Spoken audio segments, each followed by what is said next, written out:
You say step 3 is establishing secret prisons. That's right. You establish secret prisons, and what I mean by that is unaccountable prisons where torture takes place. And often there will be a military tribunal system set in place. Lenin pioneered that. Mussolini developed the Confino system. Hitler again studied Mussolini and developed the People's Court. And what starts to happen is, and this is what's so scary about Guantanamo and Abu Ghraib and these black sites around the world, apart from the moral issue, and your interview just now with the Palestinian representative brought me to tears, because when he said it's not just the Palestinians he's concerned about, it's the Israelis who lose their souls by this kind of occupation. It's not just the often innocent prisoners in Guantanamo and Abu Ghraib and these black sites around the world we should be concerned about. It's our own American souls that are at stake. But just for purely personal reasons, we should be afraid when the state starts to torture people that it sees as at the margins, or that citizens see at the margins. Brown people on an island in Guantanamo with Muslim names, whatever. That's what they did in Germany in 31, 32. Anarchists, communists, gypsies, Jews, whatever, homosexuals, whatever. You know, people didn't care because they were seen as at the margins. People knew about the torture cellars in Germany. But then what always happens, always, you can't name a society in which this doesn't happen, Amy, is that there's a blurring of the line. And once the state legalizes torture of people at the margins, inevitably it will begin to direct state abuse at people at the heart of civil society. And it's always the same cast of characters: journalists, editors, opposition leaders, outspoken clergy, and labor leaders. And when that starts to happen, society can close down in a heartbeat, because people start to censor themselves. It's interesting, during the lead-up to Nazi Germany, American reporters were fired by their American editors, pulled back from Germany, because they were sounding the warning. They were saying, we're seeing a fascist society build.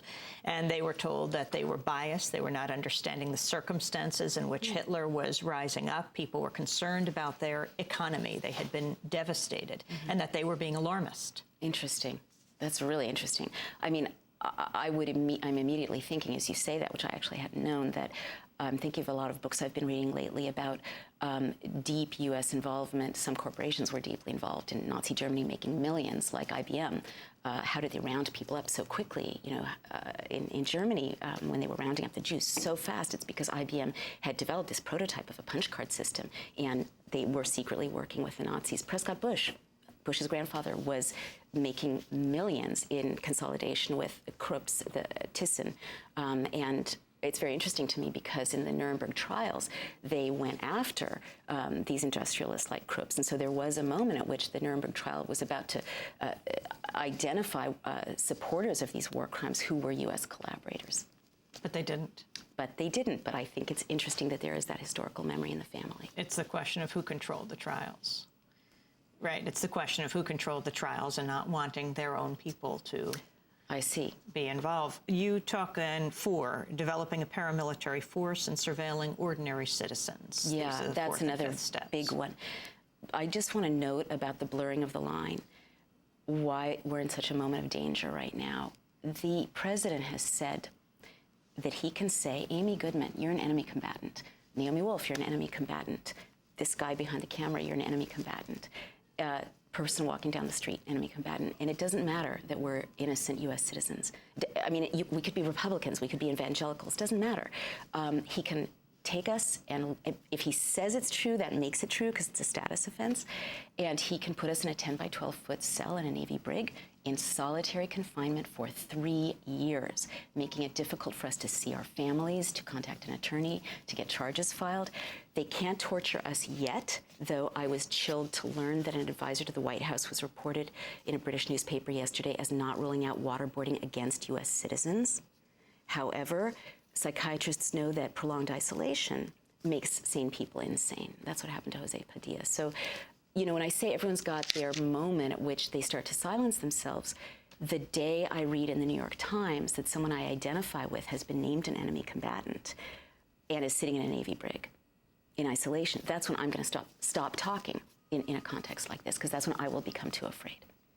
We're talking to Naomi Wolf. Her book is The End of America, a letter of warning to a young patriot. Number 6 in these 10 steps toward fascism. infiltrate citizen groups. 7, arbitrarily detain and release citizens. 8, target key individuals. Infiltrate citizens groups, the evidence. Well, the ACLU is suing many agents of the state for illegally infiltrating citizens groups. It's not a new thing in the United States. COINTELPRO did it quite a lot. But it is a hallmark. It's an extension of surveillance society, and it's a hallmark. It's an extension of step number 4, which was the surveillance apparatus. Now, you can't close down a democracy without a surveillance apparatus aimed at ordinary citizens. And what many of us know is that there's been a heightening of surveillance in the wake of 9/11.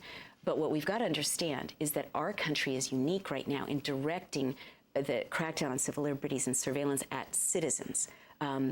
Countries like England and Spain experience the same terror attacks, the same kind of terror attacks by the same bad guys that we did, but they're not using that as a pretext to strip citizens of civil liberties in the same way.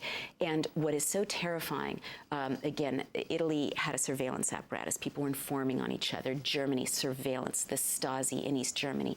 You couldn't have a conversation with your neighbor without fearing that it was going to go into your file. You can't close down a society without a paramilitary force. We skipped over that one. That's very important. Blackwater, the black shirts, the brown shirts, that's not answerable to the people, and surveillance. So why am I petrified? Why, when I read about Blackwater and about surveillance? I was on the watch list for 1.5 years, Amy, which means that every time I got on a plane, I got taken aside for extra searching. Quadruple S, high risk, Naomi, and I was told you're on the list. And I found out that many critics of the administration are on the list. ACLU, staffers, Ted Kennedy, anti-war activists, David Altoon, a highly decorated Vietnam War veteran who was critical of the Iraq War. Not only is he on the list, but people who come to me in tears after my readings are more upset that now their kids are on the list if they write a letter critical of the Bush administration. Have you been able to get off the list? Well, I was off the list till this book came out, and now I'm back on the list. Why is this more than a sort of irritation? Or, in a strong society, it's just like, whatever, this is kind of a compliment. But in a closing society, it gets very frightening. In February, the management of the lists, which have swollen from 45,000 to 775,000 Americans, they're adding 20,000 names a month, right? Where are they getting those names? Remember when I said, how do they round up people so quickly in a closing society? The management of the lists is going to go from the airlines to the government. And in February, unless we push back this regulation, it's being slipped in very quietly. We are going to have to apply to the state to get an airline ticket to cross the border, which moves us from 1931 to about 1936. Number 9 and number 10 of your steps toward fascism. Restrict the press, cast criticism as espionage, dissent as treason, subvert the rule of law is 11. What is the Patriot's task, where you conclude? Well, the Patriot's task is first to wake up. I mean, all around the world, democracy activists who are familiar with these same 10 steps are sort of waving their arms at us, going, no, recognize this. You don't make it easier for the president to declare martial law, as we just did with the 2007 Defense Authorization Act. You don't make it easier for the president to lock up political opponents in a cell or strip people of habeas corpus. No, you don't make it easier for the president to have a paramilitary force like Blackwater composed of hand-selected torturers and murderers from countries like Chile and Nigeria and El Salvador, where they're trained to torture their own civilians. You don't set them loose in Illinois and Southern California and North Carolina. No, bad idea. So first you wake up, you see the blueprint. Seconds. Finally, we've started the AmericanFreedomCampaign.org. It's a democracy movement to restore the rule of law. We're calling for lawyers across the country and citizens to call for hearings, special prosecutor, identify the crimes, impeach and prosecute, and save the country. Naomi Wolf, I want to thank you for being with us. Do you think Democratic candidates are raising these issues for president? Not enough. This is a transpartisan issue, and we all need to push them, hold their feet to the fire. Naomi Wolf's book is The End of America. Thank you for being with us. Democracy Now!